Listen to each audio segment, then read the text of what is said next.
Buen día. El trabajo práctico del día de hoy se denomina determinación del potencial agua o potencial hídrico. Antes de abordar cómo se calcula el potencial hídrico, vamos a ver la importancia del agua para la planta.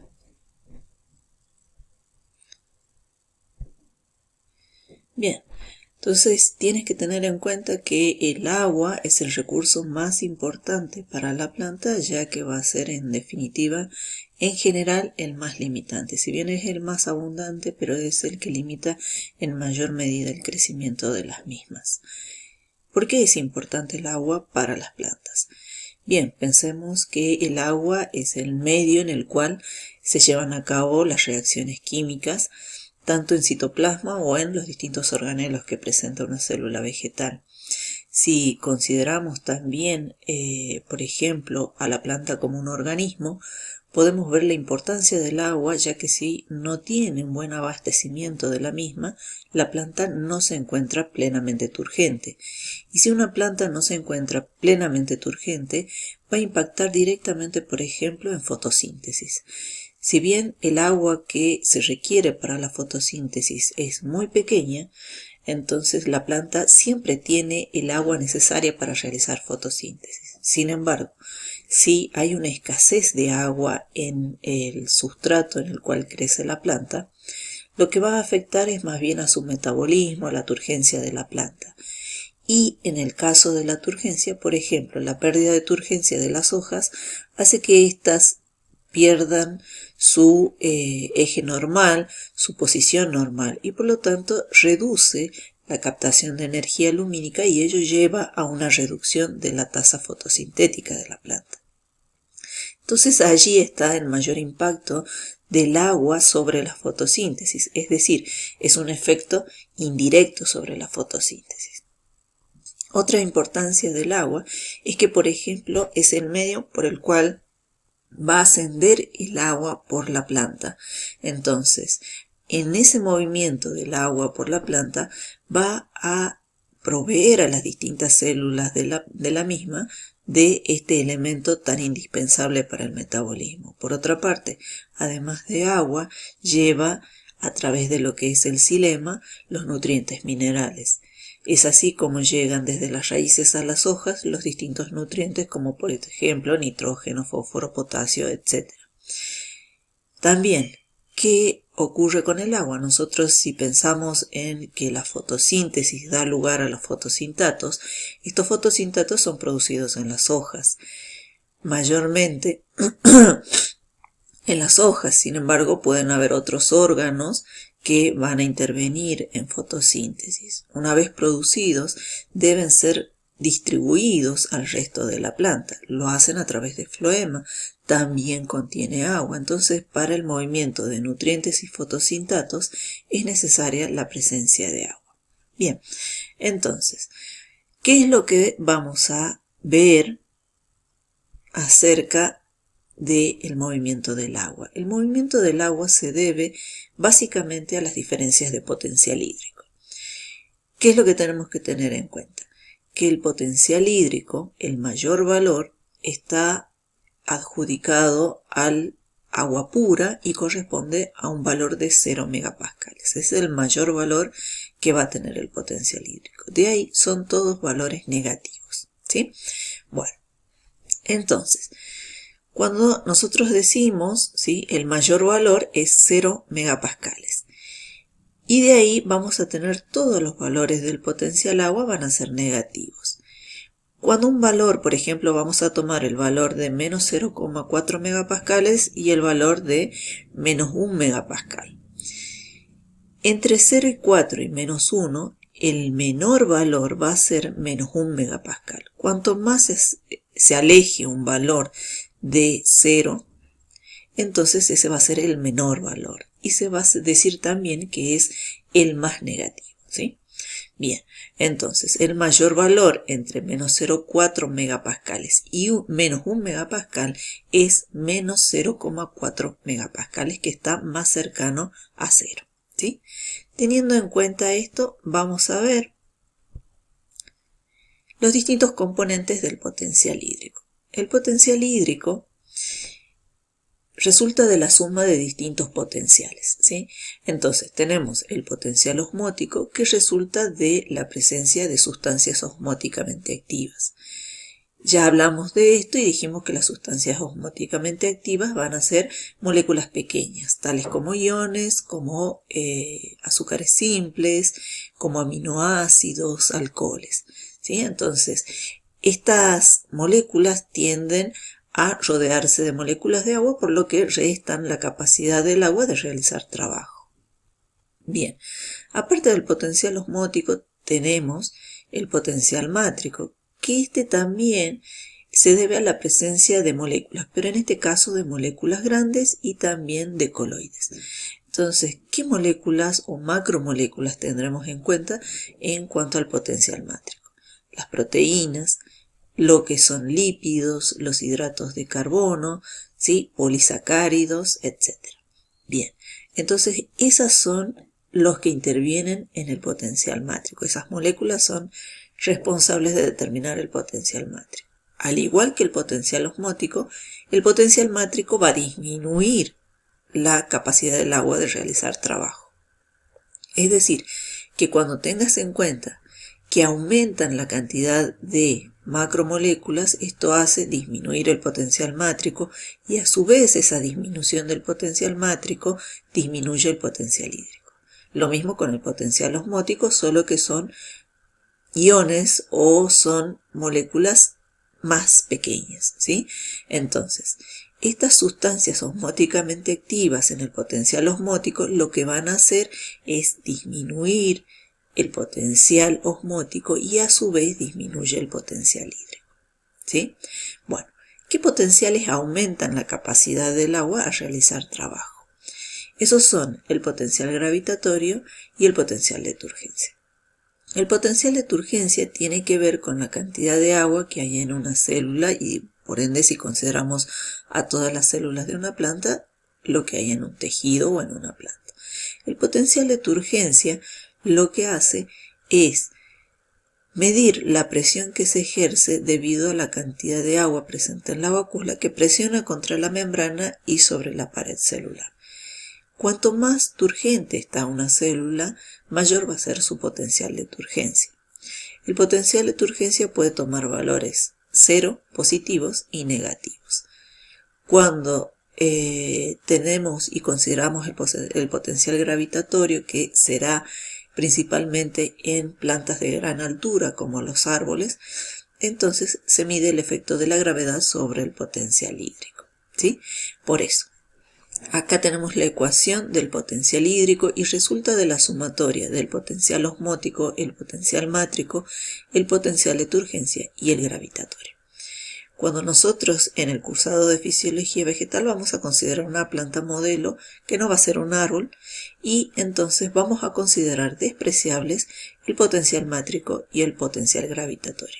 Se deberán considerar cada uno de ellos, por ejemplo, el potencial gravitatorio cuando se analicen árboles y el potencial mátrico cuando se analicen semillas o en el caso de analizar el potencial hídrico del suelo. Bien. El objetivo de este trabajo práctico es determinar el potencial hídrico de un tejido. Bien, ¿cómo vamos a proceder para determinar el potencial hídrico de la papa, que es el tejido que hemos elegido para realizar este trabajo práctico? Lo primero que vas a hacer es, como ves en la imagen, se lava el tubérculo de papa y se extraen cilindros con un sacabocados. Esto ten en cuenta que el sacabocados tiene una superficie cortante, por lo que es recomendable que asientes el tubérculo sobre la mesada. Realizas los cortes y obtienes estos cilindros. Con la ayuda de una regla milimetrada o papel milimetrado que tenemos en laboratorio y con un bisturí o una gilet vas a cortar los segmentos. ¿Qué ancho van a tener? 3 milímetros y vas a cortar 33 segmentos. Una vez que tienes estos segmentos, los vas a reservar y vamos a continuar con la preparación de las soluciones. Nosotros te ofrecemos las soluciones de distintas concentraciones, desde 0 molar a 1 molar. Recuerda que son soluciones de sacarosa, Si deseas replicar esta experiencia, lo que tendrías que hacer es preparar una solución 1 molar de sacarosa que la obtienes pesando 342 gramos de sacarosa y eso lo disuelves en 1 litro de agua destilada. Una vez obtenida esta solución, lo único que resta es que prepares las distintas diluciones. Bien. Cuando tienes las soluciones, recuerda que debes utilizar una pipeta para cada una de ellas. No intercambiar pipetas, sino vas a contaminar las soluciones y alterará el resultado de la experiencia. A su vez, vas a rotular 11 tubos de ensayo con las distintas concentraciones. Esto es de suma importancia porque tenemos que tomar el peso inicial y final de los discos y necesitas tener bien identificados los tubos de ensayo con las distintas soluciones.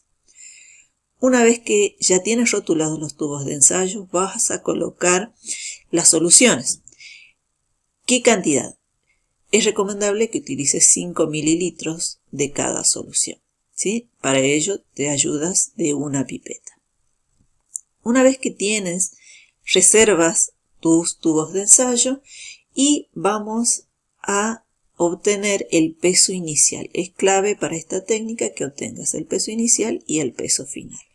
Para ello vas a tomar los discos de papa que obtuviste en un primer momento y los vas a lavar. ¿Por qué? Porque el almidón tiende a agruparlos. Entonces, por ese simple hecho, los lavamos y posteriormente los colocamos sobre papel absorbente, papel de filtro, para retirar el exceso de humedad. Vas a la balanza analítica y colocas un papel de aluminio para colocar el material vegetal. Una vez que en este caso, como puedes ver en la imagen, acá lo que te registrará la balanza es el peso del papel. Para ello pulsas uno de estos dos botones que son los botones para tarar. Entonces quedará la balanza en 0. Una vez que tienes este peso, colocas los 3 discos del primer grupo y obtienes el peso inicial. Entonces anotas en la tabla que está en la guía de trabajos prácticos el peso inicial de este grupo y lo adjudicas a alguna concentración, por ejemplo 0 molar, ¿sí? Bien, y así sucesivamente con los otros grupos de papa. Una vez que obtienes el peso inicial, lo que tienes que hacer es colocar cada uno de esos grupos de papa en una solución, ¿sí? Y lo vas a dejar reposar durante al menos 30 minutos a los tejidos en las soluciones. ¿Para qué? Durante esos 30 minutos lo que va a ocurrir es que va a haber un flujo neto de agua desde la solución al tejido o desde el tejido a la solución hasta que se alcance el equilibrio dinámico. ¿Qué va a ser el equilibrio dinámico? Es decir, cuando los potenciales hídricos del tejido y el potencial hídrico de la solución, lo que ocurrirá es que se igualen. Entonces determinará que la misma cantidad que entra al tejido es la misma cantidad que sale del tejido, ¿sí? En todas las soluciones va a ocurrir esta situación. Lo que a nosotros nos interesa es determinar aquella concentración donde no haya diferencia de peso porque el peso inicial sea igual al peso final y esto determinará que los potenciales hídricos eran los mismos, el de la solución y el del tejido. En el mejor de los casos esto ocurrirá, ¿sí? Entonces, pasados 30 minutos, colocarás sobre un papel absorbente los distintos grupos. En este caso, al salir de la solución tiene una gran cantidad de agua. El cuidado que tienes que tener acá es no presionar demasiado los discos para evitar que aquel tejido que tomó agua ahora la pierda en este momento, ¿sí? Entonces, una vez que los tienes a los discos agrupados y perfectamente identificados de qué solución provienen, vas a obtener el peso final, ¿sí? Entonces obtienes el peso final y lo anotas en la planilla. Una vez que tienes los datos, vas a tener esta planilla, donde acá vas a colocar el número de tubo que va del 1 al 10, ¿sí? Y después tienes la concentración, entonces vamos a partir de 0 molar hasta la concentración 1 molar. Y acá habrás anotado el peso inicial de cada grupo de discos y el peso final. Lo que tienes que hacer es determinar la diferencia de peso, ¿sí? Y entonces ahí vas a ver inmediatamente cuál ha sido, si ha habido ingreso o egreso de agua desde los tejidos. Cuando la diferencia tiene un valor positivo, ¿sí?, va a significar que el peso inicial era mayor que el final, ¿sí? Entonces, eso te va a indicar que el tejido, ¿sí?, ha perdido agua, ¿sí? Recuerda que el movimiento del agua es de mayor potencial hídrico al menor, ¿sí? Bien, entonces, la diferencia de peso es importante, pero necesitamos determinar la diferencia de peso sobre el peso inicial para poder realizar una gráfica y determinar cuál es la concentración que me va a servir para determinar el potencial hídrico. Si bien utilizamos los pesos iniciales y finales, no es lo que nosotros buscamos, ni la diferencia de peso, ni los pesos inicial o final, sino lo que nos interesa son las concentraciones. ¿Por qué? Te explico a continuación. Vas a tener que tener en cuenta que un valor de peso final mayor de uno de peso inicial corresponderá a discos con un potencial agua menor al de la solución y viceversa, ¿sí? Y un valor de peso final igual al del peso inicial indicará que el potencial hídrico de la solución y el potencial hídrico del tejido fue el mismo siempre. Y esto sería lo que estaríamos buscando, ¿sí? Aquella solución donde la concentración, ¿sí?, a esa concentración molar tenga un potencial hídrico que sea igual al del tejido y no haya variación de pesos, y eso permite determinar el valor del potencial hídrico del tejido. ¿Por qué? Recuerda que el potencial hídrico de las soluciones es igual al potencial osmótico de la solución. No hay potencial de turgencia. Entonces, hay una ecuación que permite calcular el potencial osmótico de una solución y es esta. El potencial osmótico es igual a menos la constante de los gases por la temperatura en grados Kelvin, la temperatura absoluta, y la concentración molar, ¿sí? ¿Qué consideraciones tienes que tener en cuenta? Que la constante de los gases tiene este valor, 0,00831 kilogramos por megapascales sobre grados Kelvin por mol, ¿sí?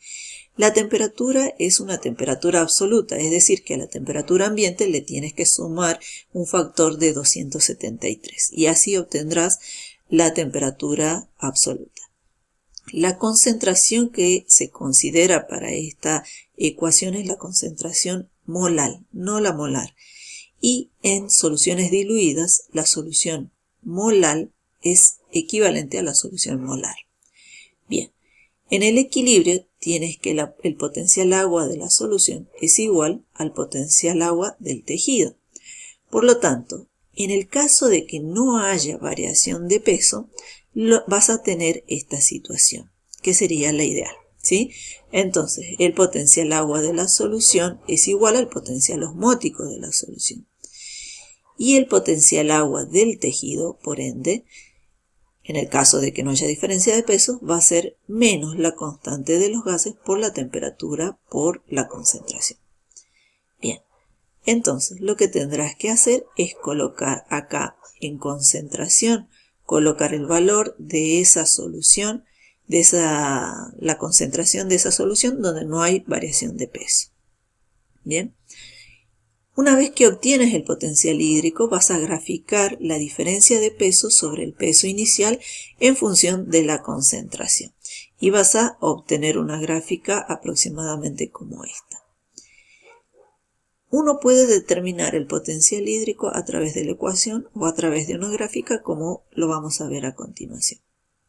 Por ejemplo, acá tienes una tabla, ¿sí?, como la de tu trabajo práctico, donde están las distintas concentraciones de las soluciones, el peso inicial y el peso final. Entonces acá están las diferencias de peso. Como puedes observar acá, estos son valores positivos hasta 0,2 molar y a partir de acá son todos valores negativos, ¿sí? Entonces, lo que te indica acá es, en esta situación, por ejemplo, es que el peso inicial era menor, ¿sí? Y pasados los 30 minutos fue mayor el peso final de estos discos. Eso quiere decir que el tejido absorbió agua de la solución, ¿sí? Quiere decir que el potencial hídrico de estos tejidos era menor. Recuerda que el movimiento del agua es desde mayor potencial hídrico a menor potencial hídrico. Bien, esto en cambio en estos valores ocurrió totalmente lo contrario. Si observas acá el peso inicial es mayor y el peso final es menor, lo que te indica que el agua salió del tejido hacia la solución. Eso porque el potencial hídrico del tejido era mayor al de la solución. En este caso no tenemos una diferencia de peso que sea cero. Al contrario, tenemos valores positivos y valores negativos. ¿Qué vas a hacer con ello? Cuando tengas esta situación, lo que vas a hacer es considerar las concentraciones. La última concentración donde la diferencia de peso sea positiva y la primera concentración donde la diferencia de peso sea negativa. Y con estos valores vas a obtener la concentración con la cual vas a determinar el valor del potencial hídrico del tejido a través de la ecuación de potencial osmótico de la solución. Si quisieras realizar más precisamente cuál es la concentración donde el delta de P es igual a 0, deberías hacer una dilución entre 0,2 y 0,3, una serie de diluciones, 0,21, 0,22 y así hasta llegar a 0,3 y en alguna concentración te dará la diferencia de peso igual a 0. A los fines del trabajo práctico vamos a tomar esta aproximación para determinar el potencial hídrico del tejido. Entonces, como te decía, vas a tomar 0,2 y 0,3 molar. Lo que vas a hacer es un promedio. Entonces vas a decir que está la concentración entre 0,2 y 0,3, entonces haces un promedio entre ellas y tu concentración será de 0,25 molar, que va a ser equivalente a 0,25 molar, es decir, 0,25 moles sobre kilogramos. Vamos a considerar una temperatura de 20 grados centígrados y vas a sumar el factor de 2,73 y obtienes 2,93. Reemplazas en la ecuación y vas a tener un valor de 0,61 megapascales en este caso. Por lo tanto, el potencial osmótico de tu solución es igual al potencial agua de tu solución, que va a ser igual al potencial agua del tejido. Así determinas el potencial agua del tejido. Lo mismo podrías hacer si tuvieras una gráfica. Si tienes una gráfica, este es el eje, ¿sí? Acá es el valor 0 y como ves en la concentración 0,3 y 0,4 entre alguna de ellas se encuentra la concentración que te daría lugar al potencial hídrico. Entonces realizas el promedio, tomas la temperatura, reemplazas en la ecuación y obtienes el potencial hídrico. Es decir, que puedes llevarlo a cabo tanto con la ecuación como con una gráfica. Bien, eso es lo que vas a realizar en el trabajo práctico del día de hoy.